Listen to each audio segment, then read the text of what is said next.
मेरे सभी प्यारे विद्यार्थियों को सुप्रभातम।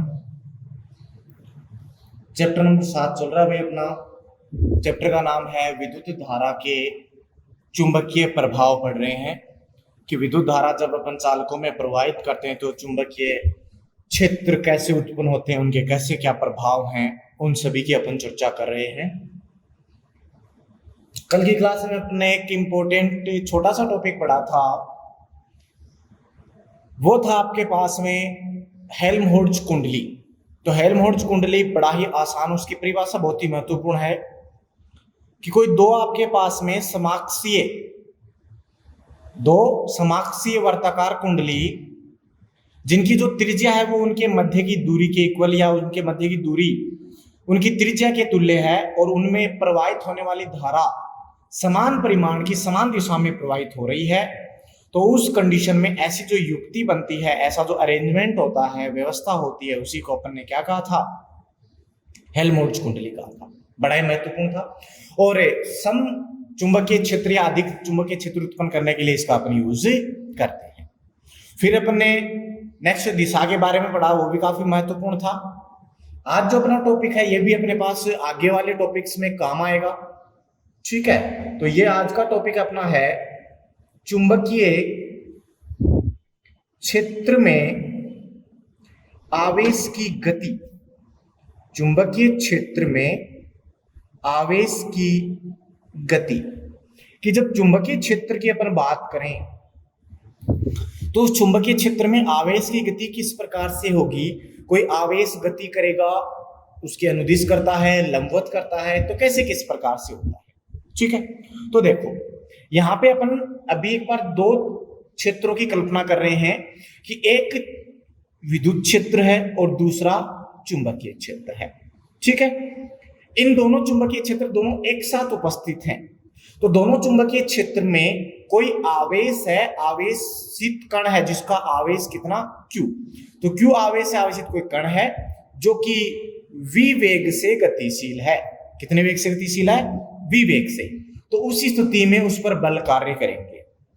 देखो जब इसमें करेगा तब तो होगा विद्युत बल विद्युत क्षेत्र में, तो और चुंबकीय क्षेत्र में गति करेगा तो होगा चुंबकीय क्षेत्र, चुंबकीय बल। तो दो बल कार्य करेंगे। एक तो बल कार्य करेगा कौन सा? विद्युत बल। और विद्युत बल क्या होता है ये अपन फर्स्ट चैप्टर में ही पढ़ते आ रहे हैं। Fe से डिनोट करते हैं, जो कि होता है Q आवेश का कण विद्युत क्षेत्र A में गतिशील होता है, तो Fe वेक्टर बराबर है QE वेक्टर, ठीक है। इसी प्रकार से अपने पास क्या होता है? चुंबकीय बल। चुंबकीय बल चुंबकीय क्षेत्र में गतिशील होगा, ये भी अपन पहले पढ़ रहे हैं, इस चैप्टर में स्टार्टिंग में पढ़ा था। वो होता है Fm इज इक्वल्स टू गतिशील होगा, तो Q आवेश था और वो v वेग से B चुंबकीय क्षेत्र में गतिशील है, तो Fm होगा Q into V cross B vector. लेकिन यहां दोनों एक साथ अप्लाई हैं, तो उस कंडीशन में दोनों बल एक साथ लगेंगे, तो उस आवेश पर परिणामी बल, तो आवेश पर परिणामी बल, तो आवेश पर परिणामी बल F दोनों के कारण लगने वाले बलों के सदिश योग के तुल्य होगा। तो इस प्रकार से सदिश योग के तुल्य हो गया। इसका मान यहां से, इसका मान यहां से रखेंगे, तो F बराबर बनेगा F वेक्टर QE वेक्टर और प्लस में Q V cross B vector. देखो दोनों टर्म्स में से Q कॉमन आ गया क्या? तो यहां से F वेक्टर क्या बचेगा?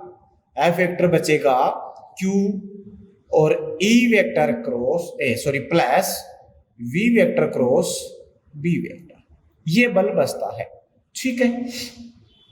और इस बल को अपन कहते हैं, एक नया नाम दे देते हैं, लोरेंज बल। लोरेंज नाम का साइंटिस्ट था, उसने सबसे पहले इस बल के बारे में जानकारी दी, इसलिए इसका नाम रखा लोरेंज बल। तो जब कोई आवेशित कण विद्युत क्षेत्र व चुंबकीय क्षेत्र दोनों में एक गतिशील होता है, तो उस स्थिति में उस पर कौन सा बल कार्य करेगा? लोरेंज बल। अपन ये नहीं कहेंगे कि उस पर विद्युत और दोनों चुंबकीय दोनों बल कार्य करते हैं, अपन सम्मिलित रूप से उसको कहेंगे कि उस पर लोरेंज बल कार्य करता है, जो कि होता है F वेक्टर बराबर Q into E vector plus V vector cross B vector, ठीक है।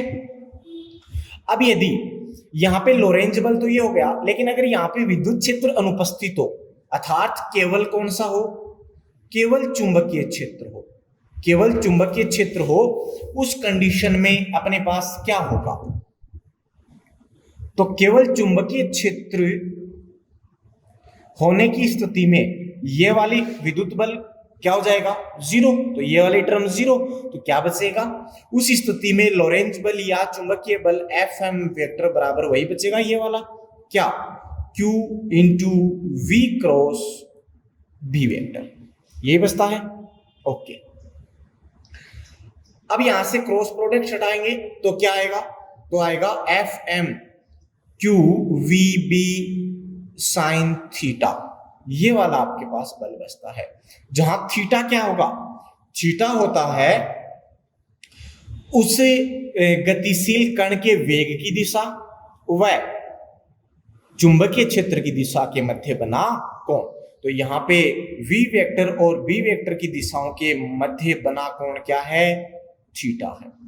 ठीक है, और इसकी दिशा, चुंबकीय बल की दिशा क्या होगी, चुंबकीय बल की जो दिशा है वो v वेक्टर अर्थात वेग की दिशा व चुंबकीय बल की दिशा से जो तल बनेगा उस तल के लंबवत होगी, और वो अपन दक्षिण हस्त पेच नियम से भी देंगे, या फिर आगे अपन अभी पढ़ेंगे और भी नियम आते हैं, जैसे कि फ्लेमिंग के बाएं हाथ का नियम आएगा, उससे भी अपन दे सकते हैं।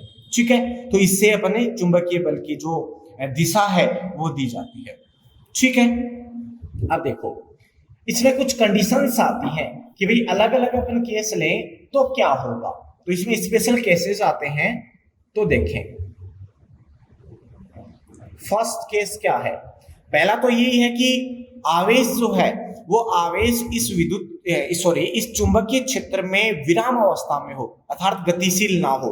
जब विराम अवस्था में होगा तो v बराबर क्या हो जाएगा, zero, velocity zero, velocity zero, तो उस कंडीशन में यहां जीरो पुट करता हूं तो एफ एम बराबर क्या बचेगा, जीरो। तो जब विराम अवस्था में होते हैं तो किसी भी आवेश पर चुंबकीय बल नहीं कार्य करता।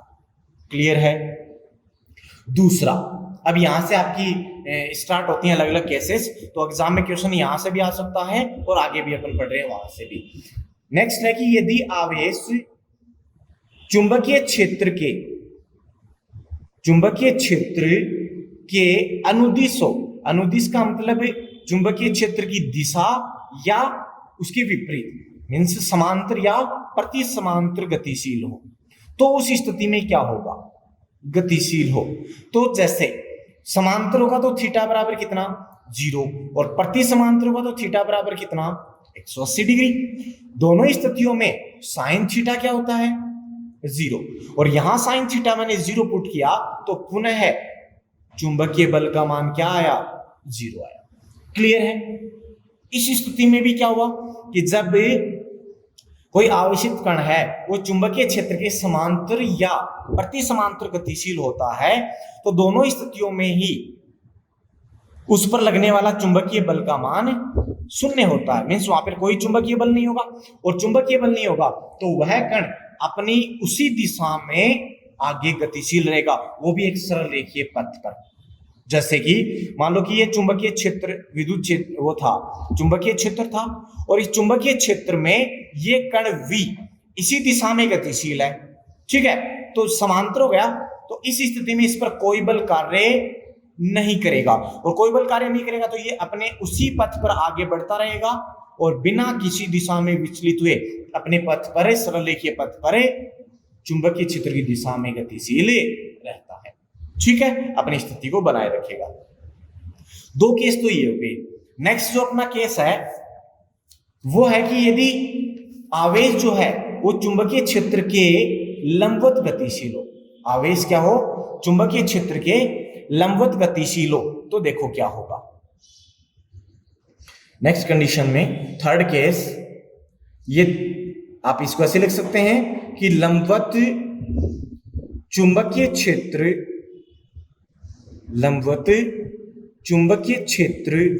में आवेश की गति, तो देखो कैसे होगा। जब लंबवत होगा तो क्या कंडीशन होगी? लंबवत होगा तो सिंपल सी बात है, दोनों की दिशाओं के बीच में बना कोण कितना? 90 डिग्री। 90 डिग्री तो उस स्थिति में साइन 90 कितना होता है? 1। और 1 होगा तो बल जो बचेगा वो होगा Fm बराबर QVB, और जो कि होगा F मैक्सिमम। मीन्स इस स्थिति में उस पर लगने वाले बल का मान अधिकतम होता है। ठीक है, अब होता कैसे है? जैसे यहां पर एक मैंने चुंबकीय क्षेत्र रिप्रेजेंट किया, देखो क्रॉस लगा रखे।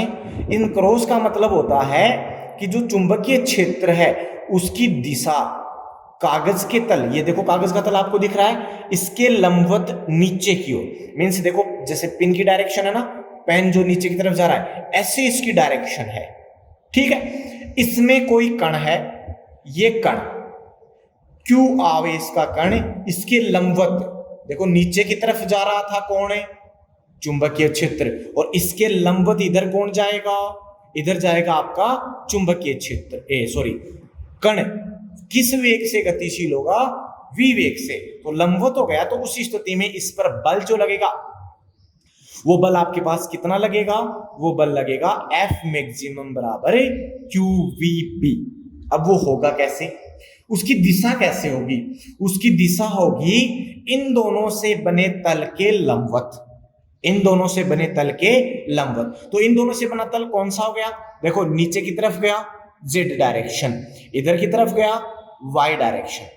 क्लियर है? तो उस स्थिति में इसके लंबवत कौन सा बच गया?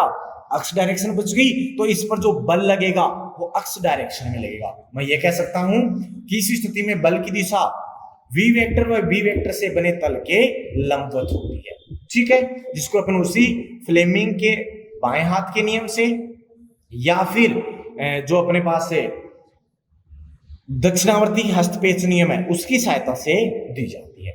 ठीक है, अब इस स्थिति में होगा क्या?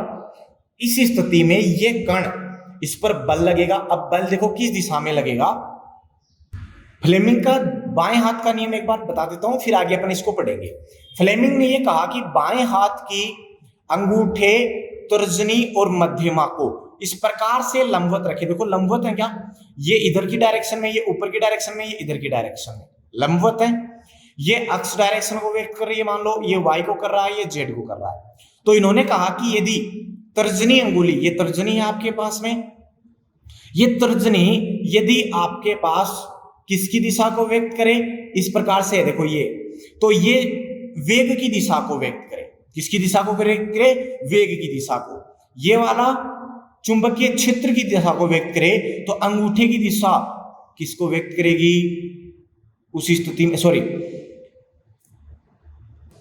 इस प्रकार से है कि ये देखो, ये है मध्यमा, ये है तर्जनी और ये है अंगूठा। तो यदि जो तर्जनी है आपके पास वो चुंबकीय क्षेत्र की दिशा को व्यक्त करे, मध्यमा है वो वेग की दिशा को व्यक्त करे, तो अंगूठा चुंबकीय बल की दिशा को व्यक्त करेगा। यहां पे देखो चुंबकीय क्षेत्र की दिशा है नीचे की ओर, तो ये नीचे की ओर। वेग की दिशा है ऊपर इधर की साइड, तो ये देखो इधर की साइड। तो अंगूठा इधर की साइड होगा, इस साइड में। तो ये जो दिशा होगी, ये दिशा किसकी होगी? ये बल की। तो कण तो जाना चाहेगा इधर, बल लग रहा है इधर, जिसके परिणाम स्वरूप यह कण अपना एक वर्ताकार पथ ग्रहण कर लेता है। कैसा पथ ग्रहण कर लेता है? वर्ताकार।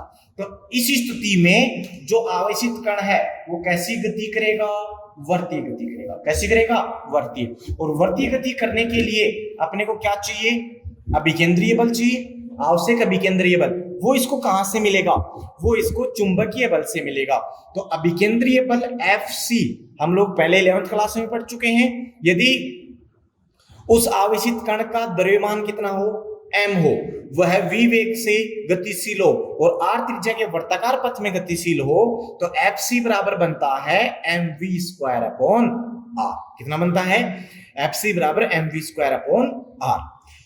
तो मैंने अभी कहा कि लंबवत चुंबकीय क्षेत्र में आवेश की वर्तीय गति के लिए आवश्यक अभिकेंद्रीय बल चुंबकीय बल से प्राप्त होता है। इसका मतलब दोनों आपस में क्या होंगे?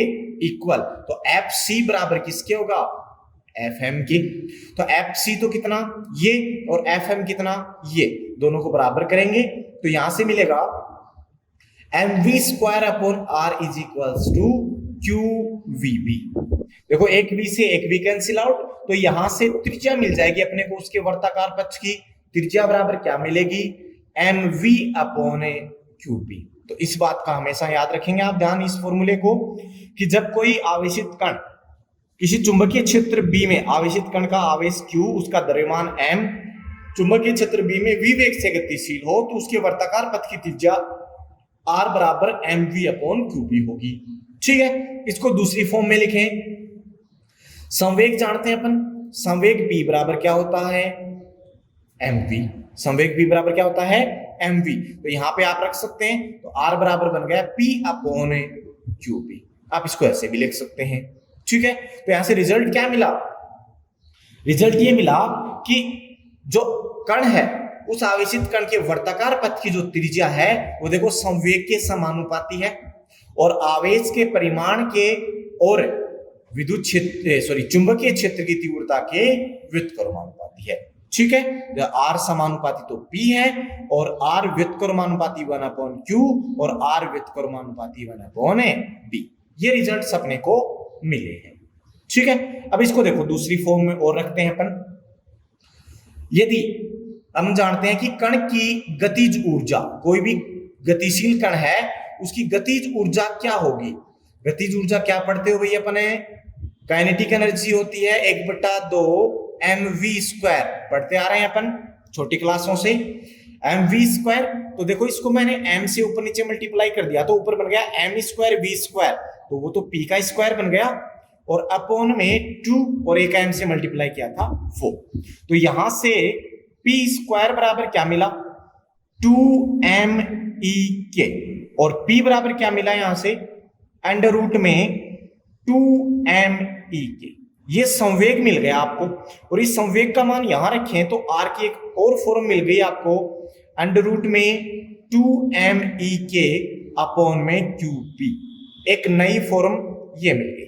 तो ये तो हो गई द्रव्यमान और वेग में, ये संवेग में, और ये हो गई उस कण की गतिज ऊर्जा। ठीक है, अब ये जो कण था वो कण एक चक्कर कितनी देर में पूरा करेगा, तो एक चक्कर को पूरा करने में लगे समय को अपन क्या कहते हैं, आवर्तकाल। क्या कहते हैं, आवर्तकाल। तो उस आवेशित कण का आवर्तकाल क्या होगा, आवर्तकाल मीन समय, और समय बराबर होता है दूरी बटा चाल। समय बराबर क्या होता है, दूरी बटा चाल। तो एक कण ऐसे वर्ताकार पथ को तय करेगा तो कितनी दूरी तय करेगा, इसकी परिधि के तुल्य, और इसकी परिधि कितनी होती है, 2πr। कितनी होती है, 2πr। और किस वेग से गतिशील है, v वेग से, तो दूरी बटा चाल, दूरी बटा चाल। तो समय आवर्तकाल t बराबर हो जाएगा दूरी 2πr अपॉन चाल कितनी, v। ठीक है, r का मान यहां से रख दो अपन ने, तो t बराबर क्या बनेगा, 2π अपॉन v इंटू mv और अपॉन qp। एक v से एक v कैंसिल आउट हो गया, तो आवर्तकाल t बराबर बच गया 2πm अपॉन qp। ठीक है, ये तो हो गया उसका आवर्तकाल। अब उसकी आवर्ती, तो रेखीय आवर्ती क्या होती है, आवर्ती होती है एक सेकंड में किए गए चक्रों की संख्या को आवर्ती कहते हैं, या फिर आवर्तकाल का व्युत्क्रम। संबंध अपन 11th क्लास में पढ़ चुके हैं आवर्ती और आवर्तकाल में। तो n से डिनोट किया तो 1/t, तो n बराबर इसका उल्टा कर दो, qb अपॉन 2πm। ये उसकी क्या हो जाती है, रेखीय आवर्ती। तो देखो n बराबर 1/t, तो यहां से n बराबर qb अपॉन 2πm। ये तो रेखीय आवर्ती। नेक्स्ट है अपने पास में उसकी कोणीय आवर्ती। कौन सी आवर्ती, कोणीय। कोणीय को अपन किससे लिखते हैं, ओमेगा से लिखते हैं। तो ओमेगा बराबर दो फॉर्मूले आप पढ़ चुके हो, या तो आप लिख दो 2πn, 2πf या 2πn, या फिर n अपॉन r। तो यहां पर n का मान रखोगे, यहां पर r का मान, या डायरेक्ट यहां पर n का मान रखोगे। तो 2π से 2π कैंसिल आउट हो गया, तो ओमेगा बराबर क्या बचेगा, ओमेगा बराबर बचेगा qb अपॉन m। ओमेगा बराबर क्या बचेगा, qb अपॉन m। तो ये उसकी क्या हो जाती है, कोणीय आवर्ती। तो ये अपने आगे इंपॉर्टेंट है, काम आएगा अगर आप साइक्लोट्रॉन पढ़ेंगे अभी नेक्स्ट क्लास में। तो साइक्लोट्रॉन में इसका यूज होगा लंबवत चुंबकीय क्षेत्र में। जब आवेश की गति होती है तो उसकी त्रिज्या क्या होगी, यहां से याद रखना आपको, ये उसकी अनुदैर्ध्य फॉर्म याद रखनी है, ये उसका आवर्तकाल याद रखना है, ये उसकी सिंपल रेखीय आवर्ती और ये उसकी कोणीय आवर्ती। सभी डाटा को आपको याद रखना है। क्लियर है? ओके। तो यहां से एक स्पष्ट और होगा आपको, देखो आवर्तकाल और आवर्ती, इसमें कहीं पर भी आपको वेग दिख रहा क्या? वेग की टर्म है दोनों में? नहीं है। तो मैं यहां से क्या कहूंगा कि वर्तीय गति में आवेश, जो आवेशित कण है, उस आवेशित कण की आवर्ती और आवर्तकाल उस कण के वेग पर निर्भर नहीं करते। वेग पर निर्भर क्यों नहीं करते भाई? वेग बढ़े तो आवर्तकाल कम या ज्यादा होना चाहिए, लेकिन इधर देखो, जैसे ही वेग बढ़ेगा तो वेग पर त्रिज्या निर्भर करती है। तो जैसे ही वेग बढ़ेगा तो उस स्थिति में उसकी क्या होगी? त्रिज्या बढ़ेगी। और जब त्रिज्या बढ़ेगी तो क्या बढ़ेगी? उसकी परिधि बढ़ेगी। तो जैसे ही वेग बढ़ा तो उसका जो चक्कर के लिए जो दूरी थी वो बढ़ गई। तो एक ही बात हो गई, जब वेग बढ़ा उसी अनुपात में उसकी पथ की त्रिज्या बढ़ गई, अर्थात उसके तय करने की दूरी बढ़ गई, जिससे कि आवर्तकाल उसको तय करने में लगा समय फिर से क्या लगेगा? समान लगेगा। क्लियर है? तो यहां से मैं कह सकता हूं कि क्यों नहीं निर्भर करता, क्योंकि वेग में वृद्धि होने से उसकी त्रिज्या में वृद्धि होती है। वेग में वृद्धि होने से उसकी त्रिज्या में वृद्धि होती है, जिसके परिणाम स्वरूप उसका आवर्तकाल क्या रहता है? समान रहता है। ठीक है। तो ये अपना नेक्स्ट कंडीशन केस था कि लंबवत चुंबकीय क्षेत्र होगा तो आवेश कैसे गति करेगा, उसकी पथ कैसे होगा, उसकी त्रिज्या कैसे होगी, वर्ताकार पथ होगा तो कितना समय लेगा, ये सब चीजें क्लियर है। तो इसको आप ध्यान से पढ़ें, क्योंकि इसका यूज अपन साइक्लोट्रॉन में करेंगे। क्लियर सभी को? ओके। तो ये आपका आज का टॉपिक यहीं समाप्त होता है। इसमें नेक्स्ट जो केस है अपन नेक्स्ट क्लास में पढ़ेंगे। इस वीडियो से संबंधित जो भी आपके कोई डाउट्स हैं उनको आप कमेंट बॉक्स में पूछ सकते हो। वीडियो पसंद आता तो इसको लाइक करें, आप ज्यादा से ज्यादा शेयर करें ताकि सभी बच्चों तक आप पहुंचा सकें इसको। ओके, धन्यवाद।